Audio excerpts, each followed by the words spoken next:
পুলক শহরে পড়াশোনা করে। এটি তার ফার্স্ট ইয়ার। টানা 6 মাস মেসে থাকার পর সে বাড়ি ফিরে আসে। রাতে খাওয়া দাওয়ার পর লম্বা ঘুম দেয়। সকালে উঠে সে লক্ষ্য করে তার কোমরে খুব ব্যথা করছে। কোনো রকমে সে খাটিয়া ছেড়ে উঠে দাঁড়ায় এবং তার মায়ের কাছে গিয়ে বলে, মা, আমার কোমরটা খুব ব্যথা করছে, আমি ঠিকমতো দাঁড়াতেও পাচ্ছি না। তোমাদেরকে আগেবারেই বলে গেলাম যে এই খাটিয়াটা পাল্টে একটা ভালো খাট নাও, তোমরা কেউই আমার কথা শুনলে না। শহরে গিয়ে তো দেখছি তোর একেবারে রং পাল্টে গিয়েছে। ওখানে তুই কিসে ঘুমাস শুনি, পালঙ্কে? দেখো বাবা, আমার সমস্যা হচ্ছে তাই আমি বলেছি, এই ছোটখাটো জিনিস তোমরা বুঝবে না। বাড়িতে কোনো কিছুর অভাব নেই, এত ফার্নিচার রয়েছে, আর শুধু একটা খাট কিনতে তোমাদের এত সমস্যা শুরু হয়ে গেল। সমস্যার কথা নয়, কথা হলো আমাদের পূর্বপুরুষের সেন্টিমেন্টের। তোর দাদুর হাতে তৈরি এই খাটিয়া, তোর দাদু তার শেষ জীবন এই খাটিয়াতেই কাটিয়েছে। যাওয়ার সময় এটা তোর বাবাকে দিয়ে গেছে, আর সেজন্যই তো তোর বাবা এই খাটিয়া এত পছন্দ করে এবং এটাকে ছেড়ে অন্য কোনো ধরনের খাট বাড়িতে আনতে চান না। কিন্তু মা, এইরকম আর কতদিন চলবে বলো? তুমি আর বাবা কতদিন মেঝেতে ঘুমাবে, আর আমাকে এই খাটিয়াটা দিয়ে রেখেছো? এক কাজ করো না, তোমরা দুজনে এতে ঘুমাও আর আমি মেঝেতে ঘুমাই। তুই জানিস তোর বাবার আর্থাইটিসের প্রবলেম আছে, তাই সে মেঝেতে ঘুমায়। শুধু শুধু এই নিয়ে ঝামেলা করিস না, না হলে বাবা মনে কষ্ট পাবে। মা, আমি এবারে তো আসার সময় ফার্নিচারের দোকানে কথাও বলে এসেছি, তোমরা একবার গিয়ে দেখো, আর যদি না পছন্দ হয় তাহলে নিতে হবে না। কেন তুই এক কথা নিয়ে তখন থেকে জেদ করছিস বলতো? দেখ একবার বাবা কেমন চুপ করে উঠে চলে গেল। কেন শুধু শুধু মানুষটার মনে কষ্ট দিচ্ছিস? এই বাড়িতে তোর কিসের অভাব আছে? একটা খাটের জন্য তুই এভাবে তার সেন্টিমেন্টে আঘাত দিয়ে কথা বলছিস? আমি আর কি বলবো বলো, আমার শরীরের সমস্যা হচ্ছে তাই জন্য তোমাদেরকে বলতে এসেছি, কিন্তু দেখছি তোমরা অন্য গান দিয়েই ব্যস্ত। ছেলের কষ্ট তোমাদের কাছে কিছুই না। দাদু কোন যুগে তোমাদের একটা খাটিয়া দিয়ে গেছে আর তোমরা সেই নিয়ে অস্থির হয়ে আছো। ছেলে যে এদিকে যন্ত্রণায় ছটফট করছে তার কোনো সমাধান নেই। স্বর্গে গিয়ে দাদুর রাতে কিভাবে শান্তি পাবে তা নিয়ে তোমরা চিন্তা করো। এভাবেই পুলক তার মাকে অনেক কথা শোনায় এবং সেখান থেকে চলে আসে। পুলকের এত বোঝানোর পরও তার বাবা মা বাড়িতে খাট নিয়ে আসতে রাজি হন না। এরপর প্রায় 6-7 বছর কেটে যায়। পুলকের বাবা মনোহর বাবু মারা যান। তার বছর 2 পর পুলক একটি ভালো সরকারি চাকরি পায়। গ্রামের কাছাকাছি বিডিও অফিসে তার পোস্টিং হয়। এরপর অম্বিকা দেবী তার বিয়ের জন্য গ্রামেরই পাত্রীর খোঁজ খবর শুরু করেন। এই পুলক, আমাদের পাশের গ্রামে মেঘা মাসির ভাসুরের মেয়ে দিয়া আছে। ওর মা কালকে আমাদের বাড়িতে এসেছিল। মেয়েটা না বেশ লক্ষ্মী, ছবি দিয়ে গেছে। তুই যদি রাজি থাকিস তাহলে তোর বিয়ে এই বছরই দিয়ে দেব। এসব তুমি কি বলছো মা? আমি এখানে গ্রামের মেয়েকে বিয়ে করতে পারবো না। তোমার কি মনে হয় আমি এই গ্রামের মূর্খসূর্খ মেয়ের সঙ্গে থাকতে পারবো? দেখতে নাই সুন্দর হোক, একটু যেন বিদ্যা বুদ্ধি থাকে সেরকম মেয়ের কথা বলো, না হলে আমার জন্য পাত্রী খুঁজতে হবে না। তুই শহরে গিয়ে না একেবারে বেপরোয়া হয়ে গেছিস। গ্রামের মেয়েরা কত ভদ্র আর সভ্য হয় জানিস তুই? আমিও তো গ্রামের মেয়ে, তাহলে আমাকেও বাড়ি থেকে বের করে দে। মা, তুমি এক কাজ করো, আমার বিয়ের ঘটকালি তোমাকে করতে হবে না। আমি যদি কোনো ভালো মেয়ে খুঁজে পাই তাহলে আমি বিয়ে করে নেবো, আর না হয় এমনিই থাকবো। এরপর থেকে পুলক আর তার মায়ের সঙ্গে এ ব্যাপারে কোনোই কথা বলতো না। অম্বিকা দেবী উপরে উপরে ছেলের উপরে রেগে থাকলেও মনে মনে ছেলের জন্য খুবই চিন্তিত ছিলেন। এরপর তিনি ভালো ঘটক লাগিয়ে শহরের একটি শিক্ষিত মেয়ে আলিয়ার সঙ্গে পুলকের বিয়ের যোগাযোগ করেন। আলিয়াকে দেখে পুলকের বেশ ভালো লাগে এবং সে বিয়েতে রাজি হয়ে যায়। কিছুদিন পর তাদের বিয়ে হয়ে যায়। নতুন বউয়ের গৃহপ্রবেশের কিছুক্ষণ পর কয়েকটি বড় বড় গাড়ি তাদের বাড়ির কাছে এসে দাঁড়ায়। গাড়িতে আলিয়ার বাবা মা তার জন্য খাট, বিছানা, আলমারি এবং অন্যান্য আসবাবপত্র পাঠিয়েছিলেন। আলিয়া এবং তার শাশুড়ি দুজনেই বাড়ির বাইরে বেরিয়ে আসে। এত জিনিসপত্র দেখে অম্বিকা দেবী বলেন, আরে বাবা, এত জিনিসপত্র কোথায় ছিল? বৌমা, এসব জিনিসপত্র কি তুমি আনিয়েছো? মা, এসব জিনিসপত্র আমার বাবা মা পাঠিয়েছে। ওরা আগেই পাঠাতে চেয়েছিল, কিন্তু আমি বলেছিলাম যে আমি যাবার পর পাঠিও, তাহলে আমি দেখে শুনে সব জিনিসপত্র ভালো জায়গায় সেট করতে পারবো। সে তো ঠিক আছে, কিন্তু আমাদের বাড়িতে তো আসবাবপত্রের কোনো অভাব নেই বৌমা। শুধু শুধু কেন এত জিনিসপত্র আনালে? আসবাবপত্র তো রয়েইছে মা, সেজন্য না। আসলে আমি চেয়েছিলাম নিজের মনের মতো করে রুমটাকে ডেকোরেট করব। তাছাড়া আপনার ছেলের মুখে শুনেছিলাম যে আমাদের রুমে কোনো নাকি ভালো খাট নেই, সেজন্য এই খাটটা আনিয়েছি। একেবারে খাঁটি সেগুন কাঠের, আর গদিটা ডানলপের। আজকালকার সব মেয়েদের কি যে ফ্যাশন উঠেছে কে জানে বাবা। শ্বশুর বাড়িতে সবকিছু থাকা সত্ত্বেও বাপের বাড়ি থেকে হাজার হাজার জিনিসপত্র নিয়ে আসে। এসব তো শুধু লোক দেখানো আর কিছুই নয়। ডানলপের গদিতে ঘুমাও বা খাটিয়াতে ঘুমাও, ঘুম হলেই তো হলো। আমার ছেলে ছোটবেলা থেকে ওই খাটিয়াতেই ঘুমাচ্ছে, ও ওখানেই ঘুমাবে। তোমার যদি দরকার হয় তাহলে তুমি একা তোমার খাটে ঘুমিও। মা, এসব আপনি কি বলছেন? আমরা দুজনে ঘুমাবো কি করে? আপনি তো শুধু শুধু অসম্ভব কথা বলছেন। যাই হোক, আমি ওদেরকে নিয়ে আমার রুমে যাচ্ছি। ফার্নিচারগুলো সব সেট হয়ে গেলে আপনি একবার এসে দেখে যাবেন। এরপর আলিয়া তার শাশুড়ির সঙ্গে আর কথা না বলে সে মিস্ত্রিদেরকে সঙ্গে নিয়ে নিজের রুমে চলে যায়। সেখানে 2-3 ঘন্টা কাজ হয় এবং সমস্ত আসবাবপত্র ভালোভাবে সেট হয়ে যায়। কিছুক্ষণ পর আলিয়া অম্বিকা দেবীকে ডাকতে যায়, কিন্তু অম্বিকা দেবী আলিয়ার ঘরে আসেন না। সন্ধ্যাবেলা পুলক তার ঘরে এসে আরাম করে বিছানায় বসে আর বলে, আলিয়া, তোমায় বিয়ে করে একটা লাভ হয়েছে। কতদিনের যে শখ ছিল একটা বাড়িতে ভালো বিছানায় ঘুমানোর, আজ এতদিন পর শখটা পূরণ হলো। তুমি জানো, ওই খাটিয়ায় আমার ঘুমাতে কোমর পিঠ সব ব্যথা হয়ে যেত। তুমি জানো, আমি যে গদিটা আনিয়েছি সেই গদিটা যে কোনো ধরনের ব্যথাতে খুব আরামদায়ক। তুমি দেখবে 1 মাসের মধ্যেই তোমার কোমরের ঘাড়ে সমস্ত ব্যথা চলে যাবে। আচ্ছা, সবই তো ঠিক আছে, এই ঘরে খাটিয়াটা গেল কোথায়? ওটাকে বাইরে করে দিয়েছে নাকি? আরে আমি তো বাইরেই করতে চেয়েছিলাম। মিস্ত্রিরা যখন ওটা বাইরে রাখতে যায় তখন মা তাদেরকে ডেকে খাটিয়া নিজের ঘরে করিয়ে নিয়েছে। তাহলে তো ঠিকই আছে, ওটা নিয়ে আমার টেনশন নেই। বাবার সেন্টিমেন্টের জিনিস মায়ের ঘরেই থাক। অম্বিকা দেবী ছেলে বৌমার নতুন খাট না দেখলেও দরজার আড়ালে দাঁড়িয়ে দাঁড়িয়ে সবকিছুই শুনছিলেন। ছেলের কথা শুনে তিনি মনে মনে বলেন, এই ছেলে তো বিয়ে হতে না হতেই বইয়ের আঁচল ধরে ঘুরছে। একদিনই বাবার কষ্টে সব কথা ভুলে গেল। সত্যি, এই জন্যই আমি একে মানুষ করেছিলাম। এভাবেই কয়েকদিন কেটে যায়। খেতে, শুতে, উঠতে, বসতে পুলক সবসময় তার নতুন বিছানার প্রশংসা করত। অম্বিকা দেবী খুব বিরক্ত হতেন, কিন্তু মনে মনে নতুন বিছানাটি কেমন সেটি দেখার খুব ইচ্ছে হয়।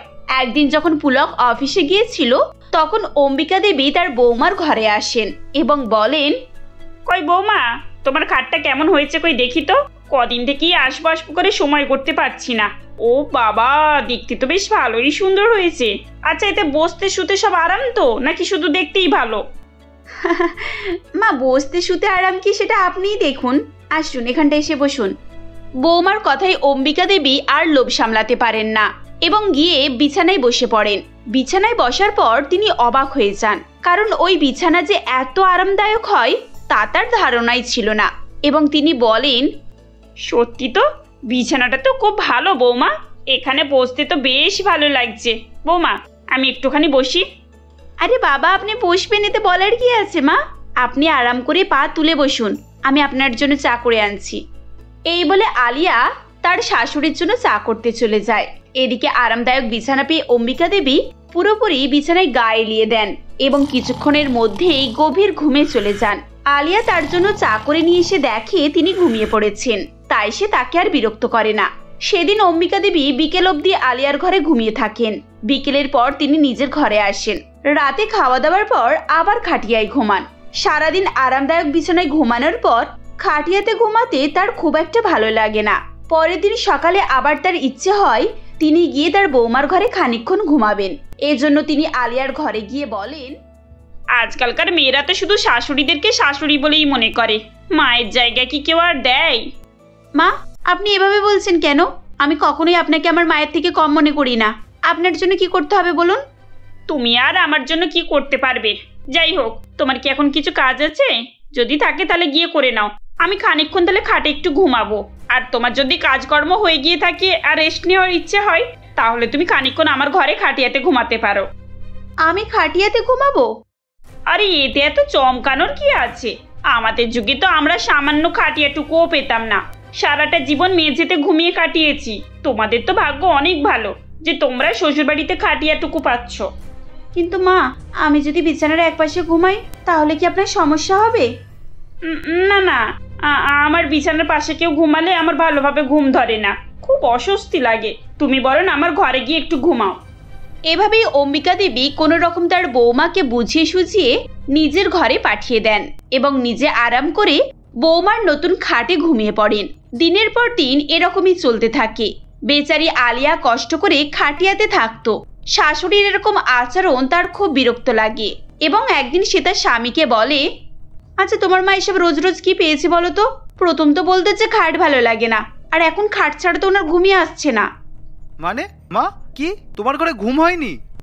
ঘুমাই মানে? আজ 15-20 দিন ধরে তো সারাদিন উনি আমার রুমেই থাকেন।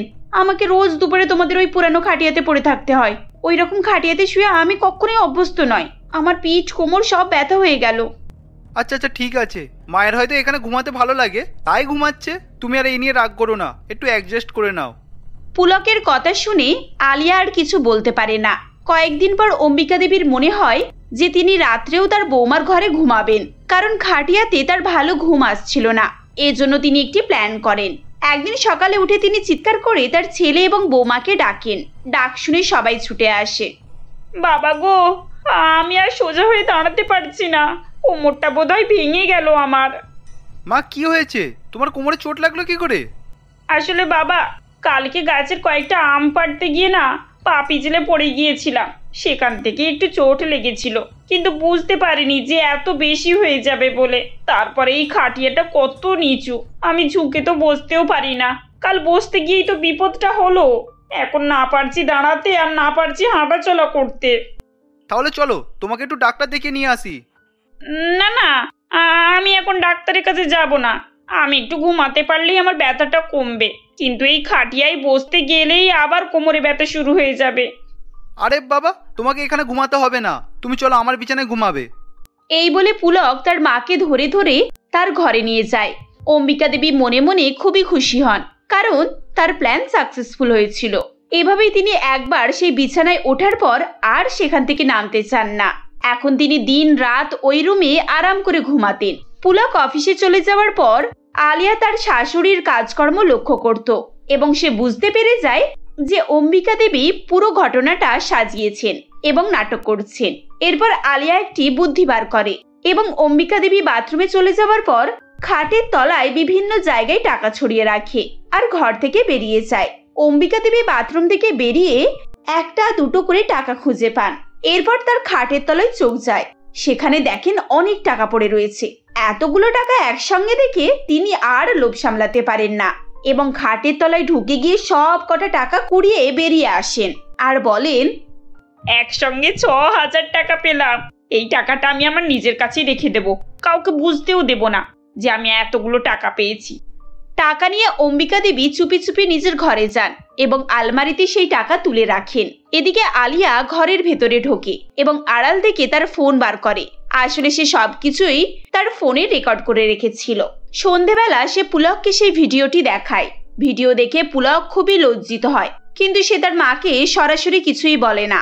পরের দিন পুলক তার মায়ের জন্য একটি খাট এবং গদির সেট নিয়ে আসে এবং তার ঘরে সুন্দর করে সাজিয়ে দেয়।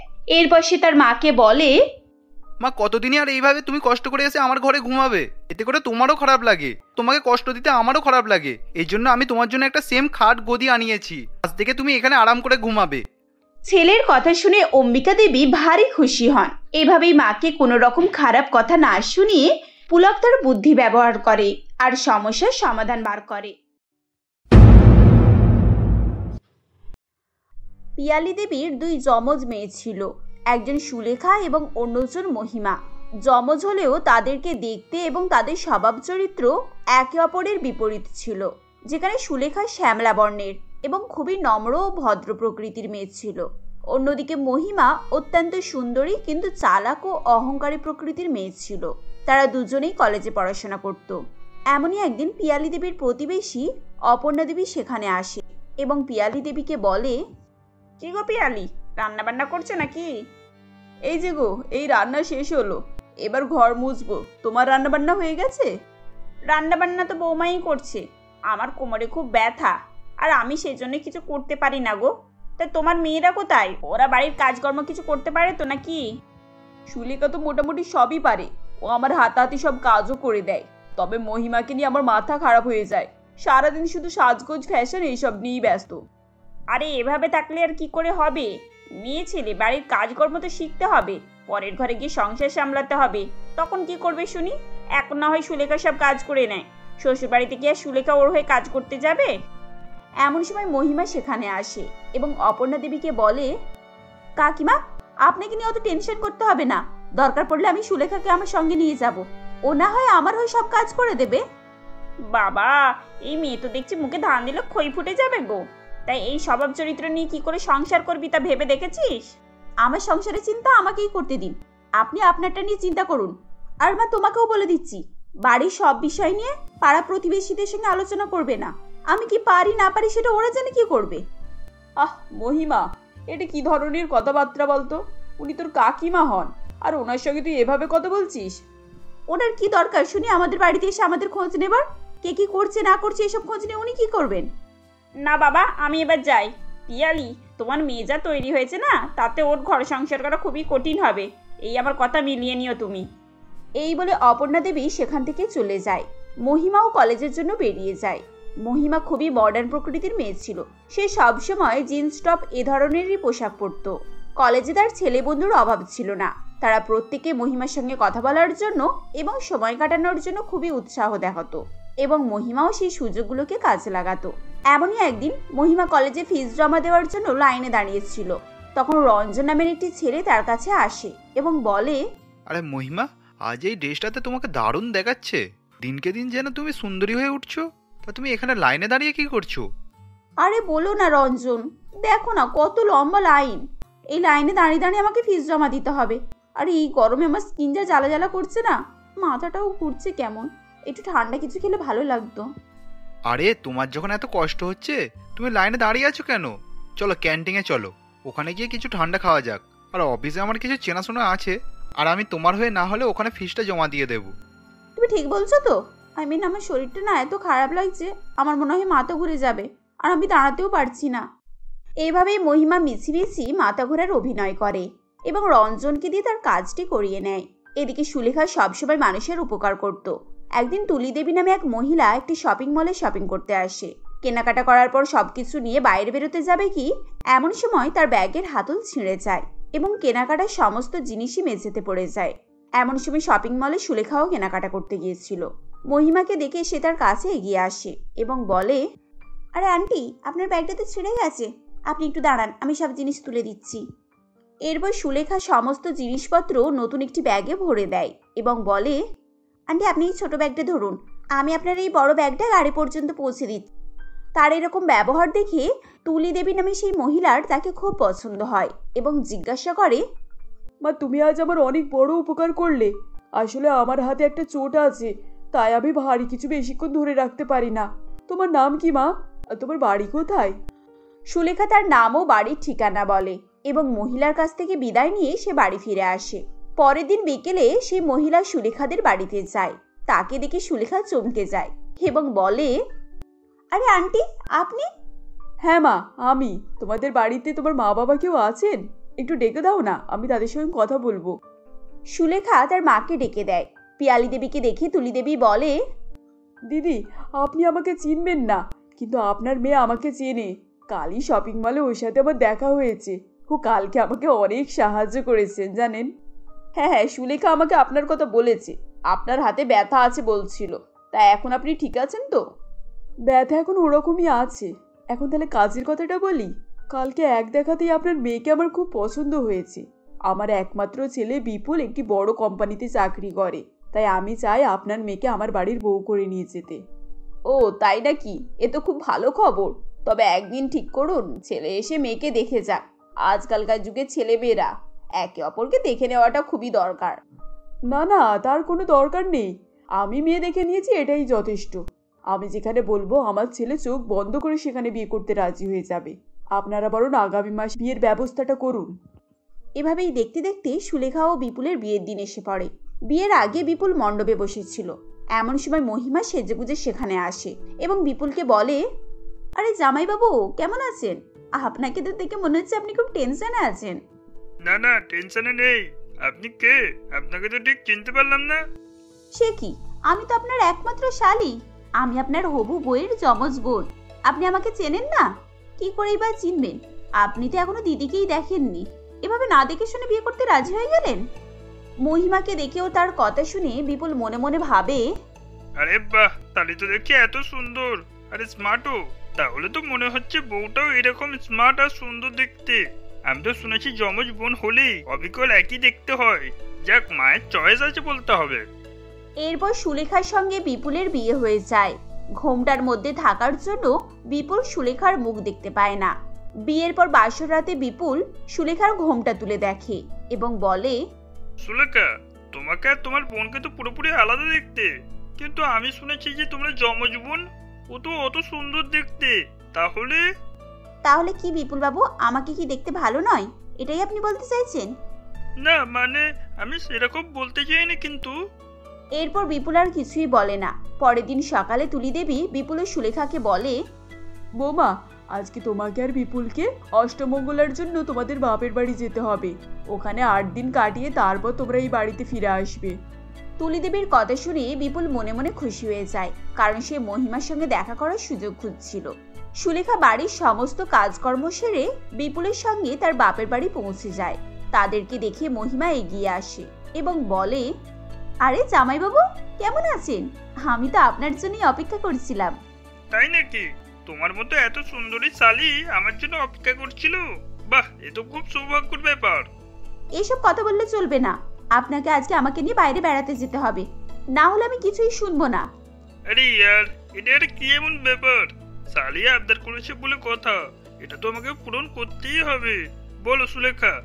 হ্যাঁ হ্যাঁ, তা তো নিশ্চয়ই। তাহলে চলো, সন্ধ্যাবেলা আমরা কোথাও থেকে বেরিয়ে আসি। এরপর তারা 3 জনে মিলে সন্ধ্যাবেলায় বেড়াতে যায়। একটি রেস্টুরেন্টে গিয়ে তারা 3 জনেই চেয়ারে খেতে বসে। এমন সময় হঠাৎ মহিমা বলে, জিজু, আমার গলার চেনটা খুঁজে পাচ্ছি না, ওটা মনে হয় বাইরে কোথাও পড়ে গেছে, আপনি একটু ওটা খুঁজে এনে দেবেন? হ্যাঁ নিশ্চয়ই, চলো আমার সঙ্গে চলো। এই বলে মহিমা ও বিপুল বাইরে বেরিয়ে আসে এবং সুলেখা সেখানেই বসে থাকে। বাইরে বেরিয়ে মহিমা বিপুলকে বলে, কি জামাইবাবু, কালকে কেমন চমকালেন বলুন? আপনি নিশ্চয়ই ভেবেছিলেন আমার দিদি আমার মতোই সুন্দরী হবে। তুমি কি করে জানলে? কালকে আমি আপনার চোখ দেখে সব বুঝতে পেরেছি। আপনি বিয়ের মণ্ডপে যেভাবে আমার দিকে হাঁ করে তাকিয়েছিলেন, তাতেই আমি বুঝে গেছি যে আপনি আমাকে পছন্দ করে ফেলেছেন। তুমি ঠিক বলেছো মহিমা, আমি কাল সারা রাতে তোমার কথাই ভাবছিলাম। তোমাকে না আমার খুব পছন্দ, কিন্তু সুলেখাকে আমার একদমই পছন্দ না। আমি যে এমন ভাবে ফেঁসে গেছি যে কিছু করার নেই। কিছু করার নেই এভাবে বলছেন কেন? ইচ্ছে থাকলেই সবকিছু হয়। আর আপনার যদি আমাকে এতই পছন্দ, তাহলে চলুন আমরা গিয়ে বিয়ে করে নিই। মহিমার প্রস্তাবে বিপুল অবাক হয়ে যায়, কিন্তু সে কোনোভাবেই সুযোগটিকে হাতছাড়া করতে চাইছিল না। তাই সে মহিমাকে নিয়ে সেই রাত্রেই বিয়ে করে। বিয়ের পর মহিমাকে নিয়ে বিপুল তার নিজের বাড়িতে ফিরে যায়। মহিমা ও বিপুলকে এভাবে দেখে তুলি দেবী অবাক হয়ে যান এবং বলেন, বিপুল, এ তুই কি করেছিস বাবা? আজ তোর বিয়ের 2য় দিন, আর তুই এই মেয়েকে আবার বিয়ে করেছিস? বৌমা কোথায়? মা, তুমি আমাকে না জানিয়ে না দেখে এই গাঁয়ে মেয়েটার সঙ্গে আমার বিয়ে দিয়েছো। আমার ওকে একদমই পছন্দ না, আর আমি মহিমাকে পছন্দ করি, তাই তো আমি বিয়ে করেছি। এদিকে একা বসে থেকে থেকে সুলেখা বিপুল ও মহিমার খোঁজে বাইরে বেরিয়ে আসে। এমন সময় সুলেখার ফোনে তুলি দেবীর ফোন আসে এবং তিনি তাকে বাড়ি ডেকে নেন। বাড়ি ফিরে এসে সবকিছু দেখে সুলেখা কান্নায় ভেঙে পড়ে এবং মহিমাকে বলে, মহিমা, তুই আমার বোন হয়ে এই কাজটা করতে পারলি? বিয়ের 1 দিন পরেই তুই আমার ঘর সংসার সব ভেঙে দিলি। তোকে ওর একেবারেই পছন্দ নয়। হ্যাঁ, আমার মতো একটা সুন্দরী মেয়ে থাকতে কেউ তোকে কেন পছন্দ করবে বলতো? যাকে পছন্দ নয় তার সঙ্গে কি ঘর সংসার করাটা উচিত? এখানে এইভাবে কান্নাকাটি করো না। এমন তো নয় যে আমি তোমাকে বাড়ি থেকে তাড়িয়ে দিয়েছি। তুমি এ বাড়িতেই থাকবে, খেতে পড়তেও পাবে। এর থেকে বেশি কি আর দরকার? এবার সামনে থেকে সরে যাও তো, আমাকে খুব টায়ার্ড লাগছে। এই বলে বিপুল এবং মহিমা সেখান থেকে তাদের ঘরে চলে যায়। সুলেখা কান্নাকাটি করতে থাকে এবং তুলি দেবী সবকিছু দেখে শুনে পাথরের মতো হয়ে যান। পরে নিজেকে সামলে নিয়ে তিনি সুলেখাকে বোঝাতে থাকেন। দেখতে দেখতে বেশ কিছুদিন কেটে যায়। বিপুল মহিমাকে নিয়ে বেড়াতে যেত, পার্কে সময় কাটাতো এবং আনন্দের সঙ্গে দিন উপভোগ করত। এদিকে সুলেখা সারাদিন রাত বাড়ির সমস্ত কাজকর্ম করত এবং বিপুলের সমস্ত প্রয়োজনীয় জিনিসপত্রেরও দেখাশোনা করত। এমনই একদিন হঠাৎ সুলেখার খুব জ্বর আসে, তাই সে সকাল থেকে বিছানা ছেড়ে উঠতে পারছিল না। এদিকে 10টার সময় ঘুম থেকে উঠে বিপুল অফিসে যাওয়ার জন্য তৈরি হয়। খাবার টেবিলে বসে দেখে কিছুই খাবার নেই। তখন সে রেগে গিয়ে বলে, কি ব্যাপার, খাবার টেবিলে খাবার নেই যে? আমার অফিসে যেতে দেরি হয়ে যাচ্ছে। বৌমার কাল রাত থেকে খুব জ্বর, তাই সে কিছু রান্নাবান্না করতে পারেনি। আমি তো কাল রাতেই মহিমাকে বলে দিয়েছিলাম যে সকালে তোর জন্য খাবার দাবার তৈরি করে রাখতে। সে তো বুঝি এখনো ঘুমাচ্ছে। মহিমা, তুমি জানো কাল থেকে সুলেখার জ্বর হয়েছে। তুমি আজ সকাল সকাল উঠে আমার জন্য রান্না করোনি কেন? আর আমি এখন কি খেয়ে অফিসটা যাবো শুনি? তুমি কি খেয়ে অফিসে বের হবে সেটা আমি কি করে বলবো? আমি ওইসব রান্নাবান্না কিছু করতে পারি না, আর আমার দ্বারা ওইসব হবেও না। তুমি রান্না বান্নাও করবে না, আমার কাজও করবে না, তাহলে এগুলো করবেটা কে শুনি? ঘুরতে যাওয়ার সময় তো তোমার কখনো দেখি না অলসতা আছে, তখন তো দেখি খুব আনন্দের সঙ্গে বেরিয়ে পড়ো। কাজ করতে গেলে যত মাথা ব্যথা হয়, তাই না? তুমি এভাবে বলছো কেন বিপুল? যাতে কাজ না করতে হয় সেসব চিন্তা ভাবনা করেই তো আমি এ বাড়িতে এসেছি। আমি এ বাড়িতে বিয়ে করে এসেছি, না হলে তোমার মধ্যে এমন কি আছে তোমাকে বিয়ে করবো আমি? তোমার মতো হাজার হাজার ছেলে আমার পেছনে পড়ে আছে, জানো তুমি সেটা? তুমি এসব কথা এখন বলছো? তোমার মানসিকতা যে এত খারাপ আমি আগে জানতাম না। তোমার মানসিকতা কত ভালো তা আমার ভালোভাবেই জানা হয়ে গেছে। বিয়ে করার পরের দিন যে অন্য মেয়েকে বিয়ে করে সে পুরুষ কত ভালো হবে তা আমার থেকে ভালো আর কেউ জানে না। এভাবেই সেদিন বিপুল এবং মহিমার মধ্যে প্রচণ্ড ঝগড়া হয়। অফিস থেকে ফিরে এসে বিপুল তার ঘরে যায় এবং হঠাৎ শুনতে পায় মহিমা ফোন করে কারোর সঙ্গে কথা বলছে। সরি ডার্লিং, আমি তোমাকে বুঝতে ভুল করেছিলাম, তাই তোমাকে ছেড়ে এই গাধাটাকে বিয়ে করেছি। এখন আমি বুঝতে পারছি যে আমি কি যন্ত্রণার মধ্যে আছি। এই শোনো না, তুমি যাই হোক করে আমাকে এই খাঁচা থেকে বের করে নিয়ে যাও, আমি এখানে আর এক মুহূর্ত থাকতে চাই না। মহিমার এসব কথা শুনে বিপুল অবাক হয়ে যায় এবং সে চিৎকার করে মহিমাকে বলে, ছি ছি ছি, তুমি তো দেখছি খুব নোংরা মেয়ে, একেবারে কালকেউটের মতো। তোমার মতো মেয়ের জন্য আমি আমার সাদাসিধে সরল স্ত্রীটাকে কষ্ট দিলাম। আমার এখন ভাবতেও খারাপ লাগছে। ও বাবা, এখন আবার সুলেখার জন্য দরদ উতলে পড়ছে দেখছি। তা এতই যদি দরদ, তাহলে থাকো না ওই গাইয়া মেয়েটার সঙ্গে। আসলে তোমার মতো মানুষের সঙ্গে থাকার না আমার কোনো ইচ্ছাই নেই। আমি এই মুহূর্তে বাড়ি ছেড়ে চলে যেতে চাই। এইভাবে চেঁচাতে চেঁচাতে মহিমা বাড়ি থেকে বেরিয়ে যায়।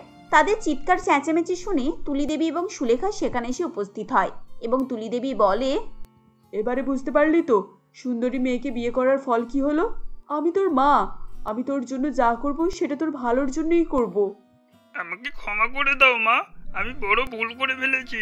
সুলেখা, তুমি আমাকে ক্ষমা করে দিও। আমি জানি আমার মতো নীচ মানুষকে ক্ষমা করার যোগ্য না, কিন্তু তাও আমি তোমার কাছ থেকে ক্ষমা চাইছি। এই বলে বিপুল কান্নাকাটি করতে থাকে। প্রথমে সুলেখা তাকে ক্ষমা করে না।